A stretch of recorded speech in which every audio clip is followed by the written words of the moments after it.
د پشکال یا د مونسون په بارانونو کې دا احتیاطي تدابیر په نظر کې لرئ. د ولو خوړونو او د سیندونو غاړو ته د تلو نه ډډه کوئ ځکه چې د سیلابي خطرو سره مخ کېدی شئ. په باران کې د بجلی ستنو، تارونو یا تارونو سره جنګېدلې ونو له ګوتې مه وروړئ. په باران کې ګاډې ډېر په ورو او احتیاط سره چلوئ. د باران د اوبو رونه نالې که د کور وي یا د لارو کوڅو د ګندونو پلاستیکونو نه صفا کول ضروري دي.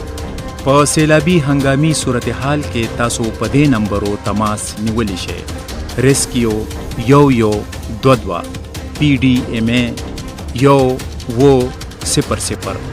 وزیر اعلی فلډ سیل 11 او 0092 یاد ساتئ چې ژوند ډیر خوږ دی، خپل احتیاط پخپله لازمي دی. دا پیغام تاسو ته د پښتونخوا ریډیو 92.6 مردان له اړخه وړاندې کړی شو.